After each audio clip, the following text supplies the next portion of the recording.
मोर सम्मानास्पद देवपति मो गुरुजन वृंद तथा विचारक मंडली मंचासीन पूज्य अतिथि वृंद ओ मोर छोट भाई भौणी मैंने आजिकार आलोचनार विषय होउछि जे साधारणतंत्र दिवस तात्पर्य मु ए विषय चालकपात करा जाउछि। आज होउछि आम देश भारतर 77तम साधारणतंत्र दिवस किंतु किंतु इति पूर्वरु इंग्रेज माने आम देश भारत को शासन करथिले तेणु आमको बहु जंत्रणा भोगिबाकू पड़िथिला। एथिपाई आमर केतक देशप्रेमी प्रतिवाद करिबारु सेमानकु बंधुक मुନରେ हत्या करागला ओ फांसी मुନରେ झुलाई दियागला।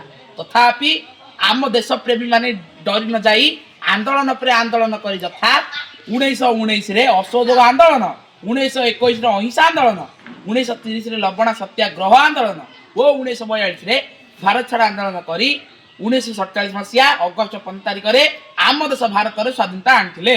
आम देश भारत स्वाधीन सत किंतु एई उपमहादेश चलैया पई कोनोसी संविधान नथिला। Doctor B R. आंबेडकर 395 धारा और 9टी उत्तरा विशिष्ट गोटे संविधान तैयारी करथिले। सेही संविधानटी 1950 मसीहा जनवरी 26 तारिख रे कार्यकारी होइतिला। सेही दिन ठारू आम देश भारत पूरा पूरी भाबे स्वाधीनता लाभ कला ओ एक सार्वभौम राष्ट्र रे परिणत हैला। एहाकु मन पकाय पाई आमे अगस्त 15 तारिख और जनवरी 26 तारिख रे आमे जातीय पताका उड़ाउ अछु ओ जातीय संगीत गान करू अछु। वर्तमान आमे स्वाधीन देशर संतान स्वाधीन भाव में रास्ता घाट चलचल कर स्कूल कॉलेज पाठ पढ़ी पार्छु सभा समिति कथाबद कही पार्छु और भोट देवार अधिकार पाइछु। आम संविधान आमको 7 गोटी मौलिक अधिकार प्रदान करिअछि सेगुड़िक आम उपभोग करने सहित आम देश मातृका प्रति किसी कर्तव्य रही यथा जातीय पताका और जातीय संगीत को सम्मान दबा नारी जाति को सम्मान दबा देशर संपत्ति रक्षा करने और देश को शत्रु कवल उद्धार करने। जो महात्मा मानक लुह लहुरे आम देश भारत स्वाधीनता लाभ करिछि सेमाने हेले जातीय पिता महात्मा गांधी पंडित जवाहरलाल नेहरू लाल बहादुर शास्त्री जी नेताजी सुभाष चंद्र बोस पंडित उत्कलमणि गोपबंधु दास उत्कल गौरव मधुसूदन दास वीर सुरेंद्र सायर सरोजिनी नायडू जयराज गुरु मंगल पांडे बिरसा मुंडा शहीद लक्ष्मण नायक पार्वती गिरी कमला देवी सरल देवी इत्यादि एमाने आज आम पाखे नाहांती सत हेले कि जशो ख्याति अमर कर रखिब। यही मोर गोटे पद मन पड़ुछि जाति इतिहास जातिर निझर सदा बहे तो जाति कर्णधार से धार नीर पिउछि जानर निश्चय हेब से जाति कर्मवीर। ठीक से भली एही भागवतर अतिबळीन दास प्रमाण कले मत्य मंडले देह बई देवता हेले बिमरही सर्वे चलिबा काल बळे जस रहिब मही तळे। वास्तविक आम वीर संग्रामी माने वाक्यवीर नथिले कर्मवीर थिले।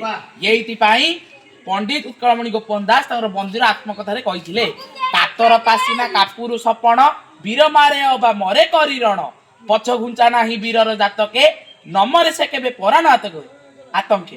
पुणी से गोपबंधु दास कहिले मिसु मोर देह ए देश माटी रे देशवासी चली जातु पिठी रे देशर स्वराज्य पथे जेते गाढ़ पुरुत ही पड़ी मोर मांस हाड़। एथिरु सेमाने आम देश केते भल पाउथिले ओ केते आपणार करथिले स्पष्ट भावे प्रमाणित हेउछि।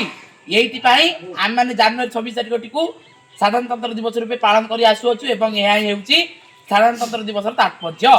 जो महात्मा मानक लगी आम देश स्वाधीनता लाभ करछि सेमानक चरण अरविंदरे मु अनंत कोटि प्रणाम जणाई मोर वक्तव्य शेष करुछि। जदि मोर अभिभाषण रे कोन त्रुटि थाए मते क्षमा करिवे। जय हिंद नमस्कार जय जगन्नाथ जय जगन्नाथ जय जगन्नाथ। भारत माता की जय स्वाधीन भारत की जय तिरंगा पताका की जय महात्मा गांधी की जय वंदे मातरम वंदे मातरम।